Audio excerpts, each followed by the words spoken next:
Bukti rekaman dalam cuplikan video berikut ini seharusnya bisa membuktikan kepada kita seluruh masyarakat Indonesia, khususnya kepada para pemirsa sekalian yang selama ini telah meluangkan waktu untuk mengikuti perkembangan dari kasus Pratiwi Novianti alias Teh Novi dan Agus Salim, bahwa sesungguhnya kita semua sudah diprank, sudah dibohongin oleh seorang Agus Salim.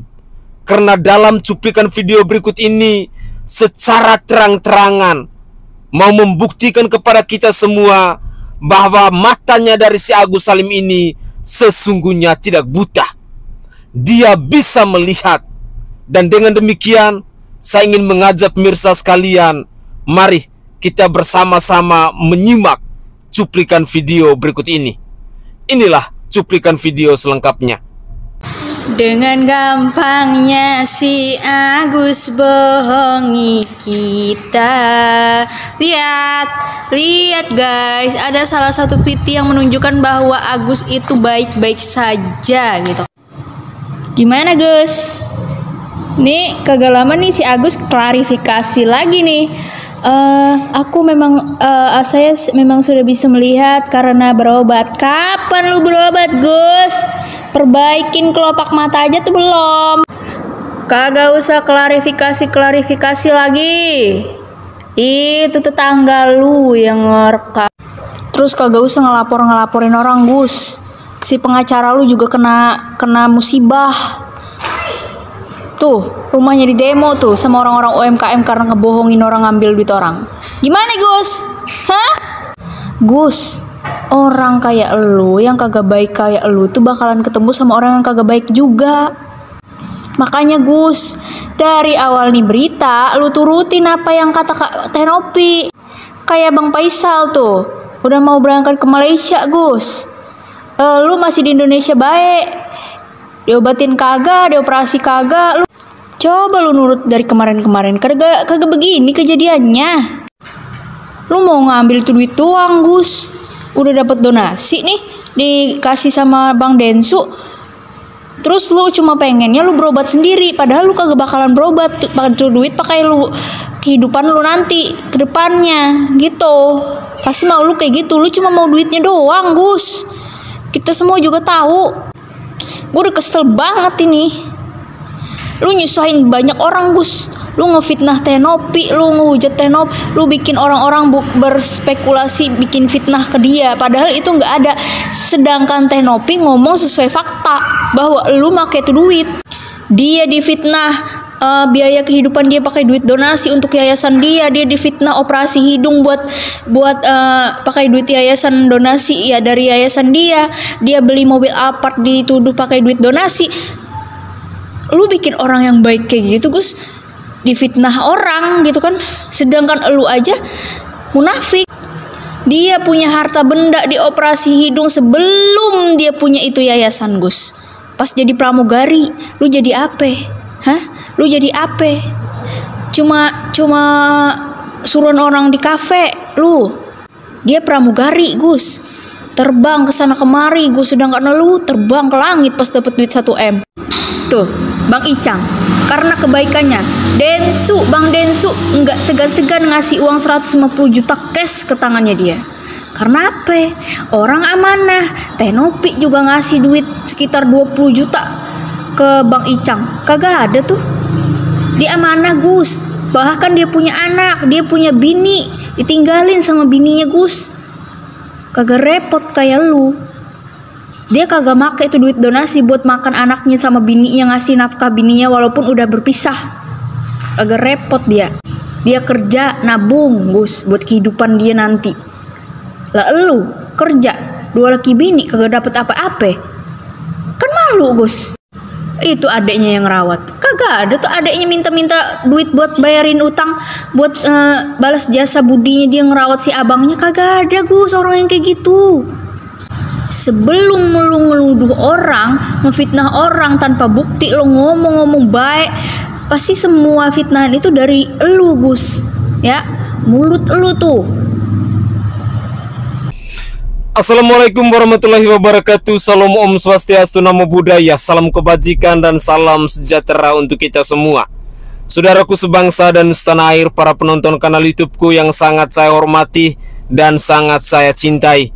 Saya berharap bahwa pemirsa sekalian tidak pernah bosan-bosan selalu bertemu dengan saya yang terus mengupdate terkait dengan perkembangan dari kasusnya Pratiwi Novianti alias Teh Novi dan Agus Salim ini. Kabar terbaru ini benar-benar mencengangkan buat kita semua. Coba kita bayangkan kalau selama ini ternyata kita sudah diprank oleh seorang Agus Salim, yang dalam cuplikan video tadi secara terang-terangan dia bangun, dia berdiri, dia mendekati si Vava dan lain sebagainya. Dan saya bersyukur kita mendapatkan rekaman ini. Artinya membuktikan kepada kita semua bahwa selama ini memang kita benar-benar sudah dikibulin, kita benar-benar memang sudah dibohongin oleh seorang Agus Salim ini. Benar-benar manusia ini adalah manusia yang membuktikan kepada kita semua bahwa contoh-contoh manusia yang tidak tahu bersyukur, yang tidak tahu berterima kasih. Dan manusia-manusia seperti ini, saya berharap agar bisa mendapatkan karma yang setimpal mungkin. Karena betapa sakitnya kita ketika kita mengetahui bahwa selama ini ternyata kita dikibulin oleh seorang Agus Salim.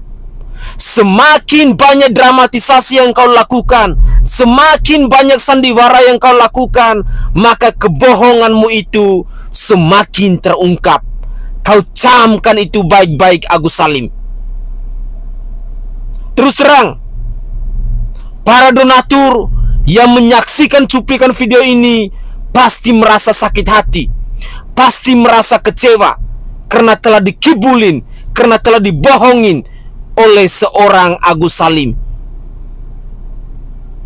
Orang-orang yang sudah berempati untuk meringankan penderitaan dari si Agus Salim ini pastinya juga merasa kecewa, karena mereka pasti akan berpikir bahwa donasi yang kita berikan saat ini telah menabur benih ke tanah yang gersang, bukan ke tanah yang subur.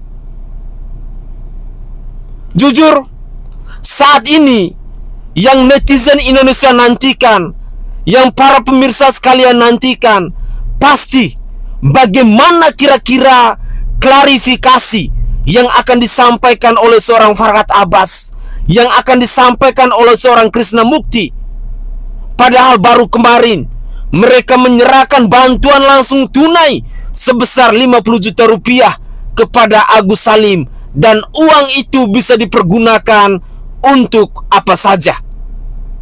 Memang pemberian dari si Farhad Abbas dan Krishna Mukti ini berbeda dengan pemberian dari uang donasi, karena tujuan penggalangan donasi itu jelas adalah untuk biaya pengobatan, bukan seperti uang yang diberikan oleh Pak Krishna Mukti dan Farhad Abbas yang bisa dipergunakan untuk apa saja.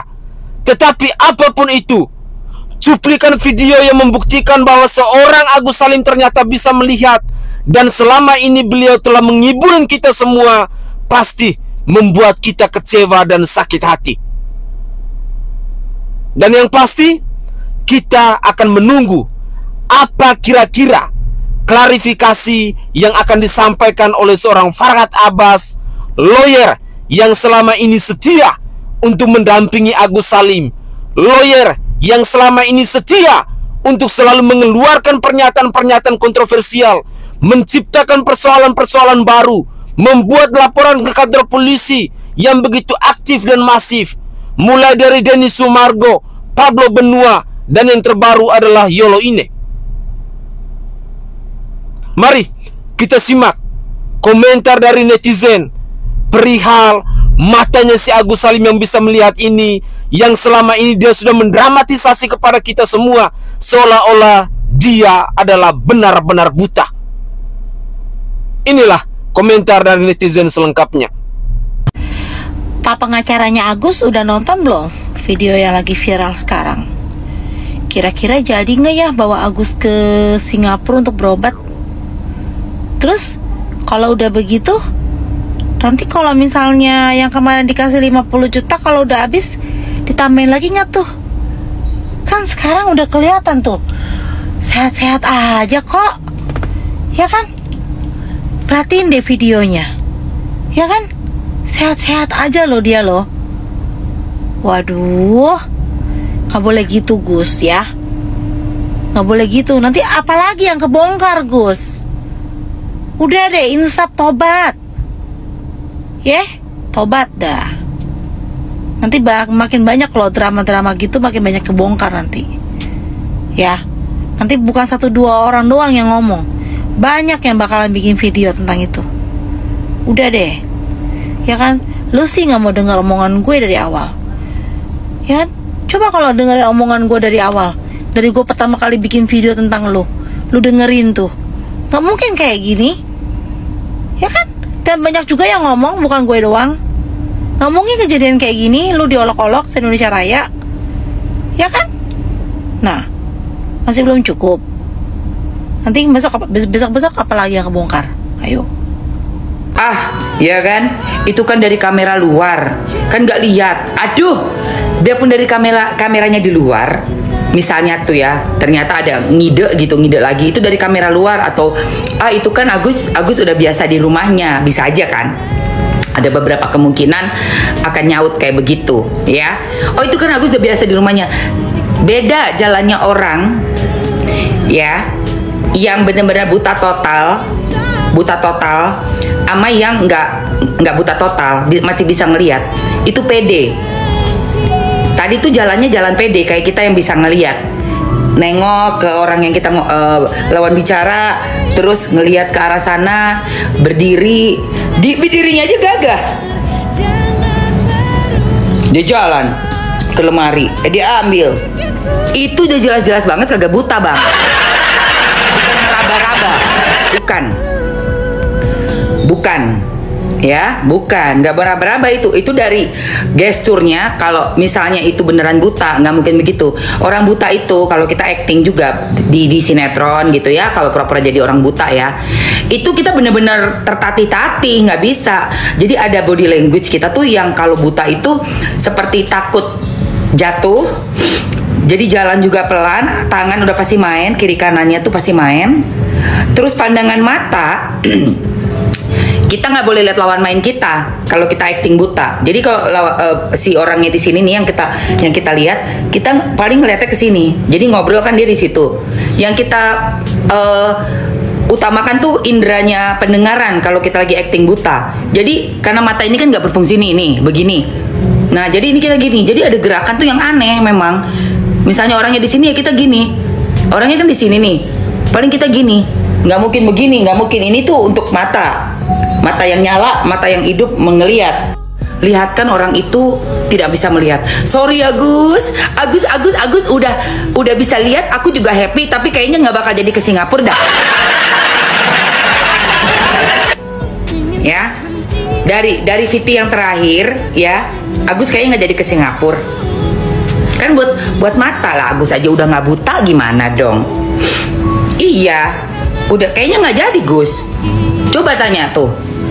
Gue mau nanya Farhad Abbas, itu Agus kan udah bisa lihat, ada video yang baru tuh, tetap jadi nggak ke Singapura? Coba atuh jawab, pengen denger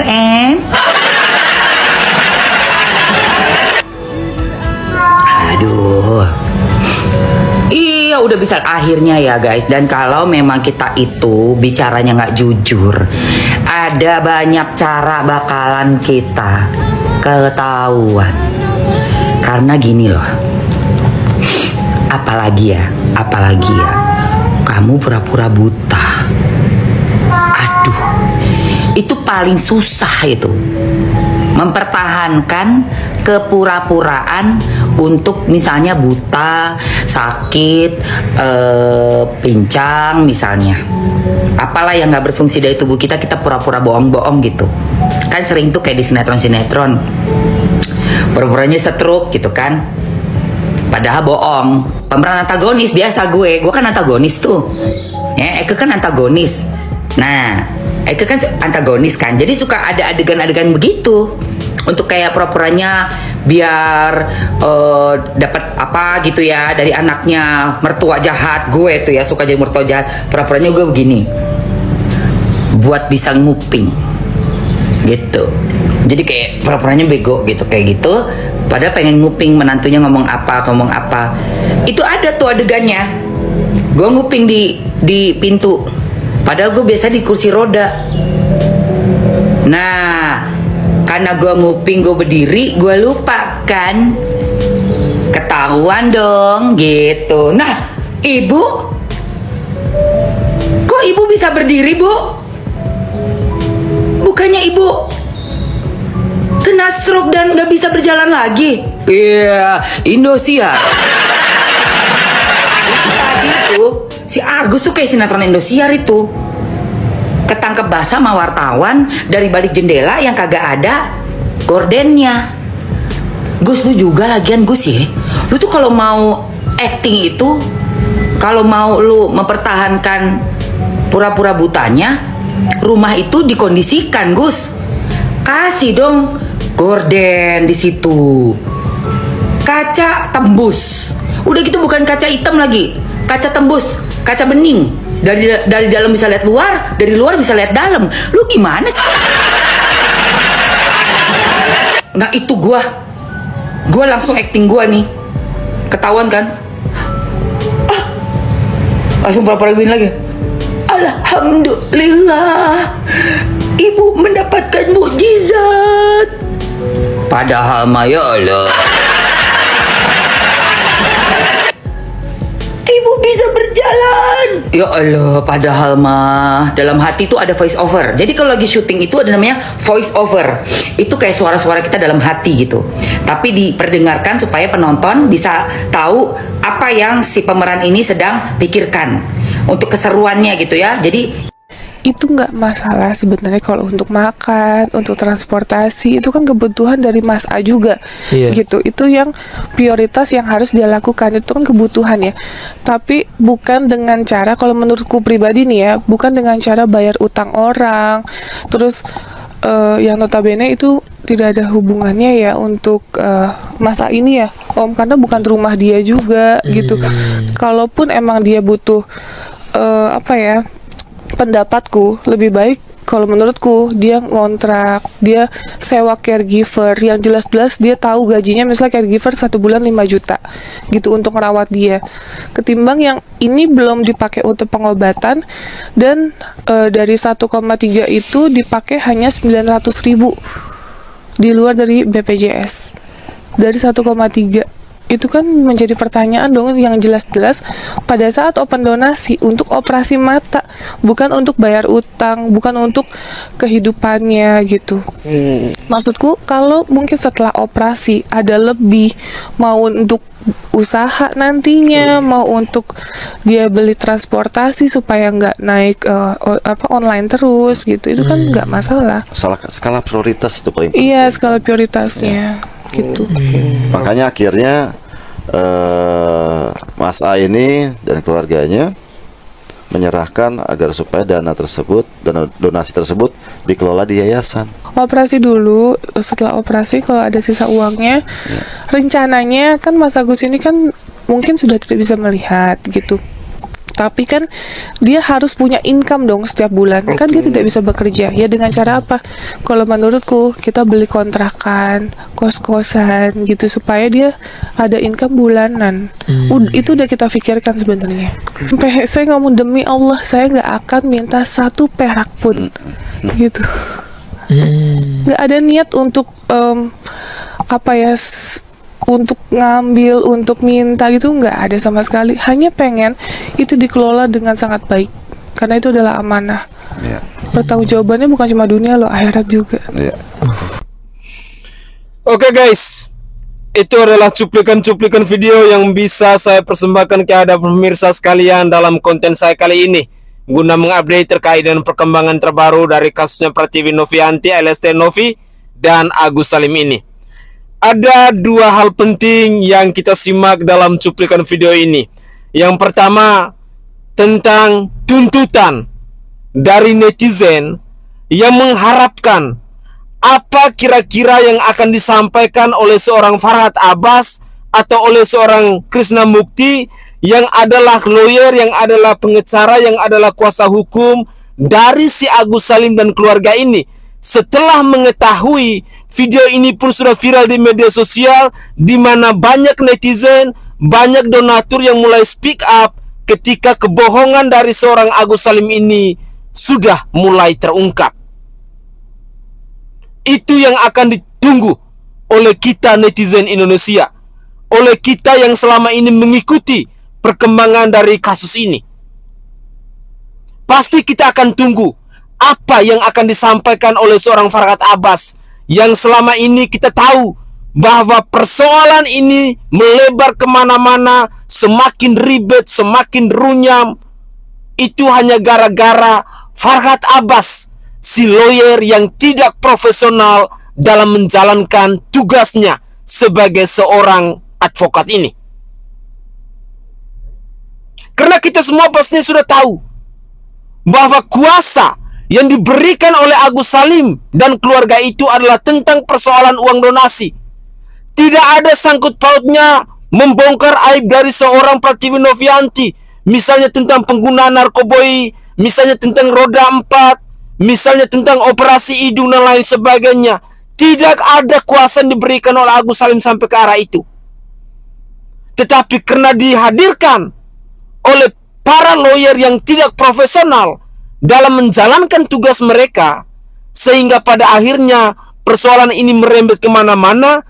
Lalu fokus yang pertama bahwa untuk pengobatan di si Agus Salim ini tidak lagi dipikirkan. Kasus tentang donasi ini pun diabaikan.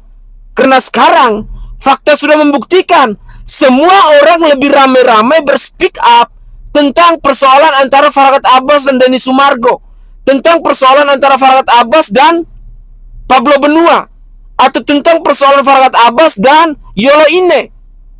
Belum lagi dengan RD Law yang dengan secara terang-terangan menuduh bahwa Pratiwi Novianti ini adalah pengguna narkoboy, harus tes urin, didukung oleh Zanzabella, harus tes rambut, dan semua itu sudah dilakukan tetapi hasilnya benar-benar negatif. Lalu pada poin yang kedua, dalam cuplikan video yang terakhir tadi, lagi dan lagi kita melihat bagaimana ketulusan yang dimiliki oleh seorang Pratiwi Novianti ketika dia sudah berempati untuk meringankan beban penderitaan dari si Agus Salim dan keluarga ini. Tetapi apa yang terjadi saat ini? Seorang Pratiwi Novianti sudah dilaporkan ke pihak penegak hukum oleh Agus Salim dan kuasa hukumnya. Sudah dilaporkan ke pihak penegak hukum oleh si Vava dan kuasa hukumnya. Di mana kira-kira ada jalan damai? Di mana kira-kira ada benang merah yang bisa diusut untuk diselesaikan? Kalau hadirnya seorang lawyer, hadirnya seorang pengacara bukan mencari solusi tetapi menambah persoalan baru. Semoga saja cuplikan-cuplikan video ini, khususnya di cuplikan video yang terakhir tentang pernyataan dari Teh Novi, yang bahkan beliau sudah memikirkan kemana kira-kira hidupnya dari seorang Agus Salim itu. Sudah sampai memikirkan untuk kontrakan, memikirkan untuk kendaraan dan lain sebagainya. Tetapi apa yang terjadi? Seorang Pratiwi Novianti benar-benar dikhianati, benar-benar dicampakkan. Dan dengan demikian, kembali lagi kita fokus ke cuplikan video yang pertama tadi, bahwa ini adalah bukti nyata drama-drama yang diproduksi oleh si Agus Salim dan keluarga, oleh si Vava, oleh si Farhad Abbas, akhirnya kecium juga. Ada pepatah yang mengatakan bahwa sepandai-pandainya tupai melompat, pasti akan jatuh juga. Sepandai-pandainya kita menyimpan bangkai, pasti akan tercium juga. Dan inilah yang dirasakan oleh seorang Agus Salim dan keluarga. Karena sesungguhnya selama ini mereka telah berbohong kepada kita masyarakat Indonesia. Begitulah kira-kira.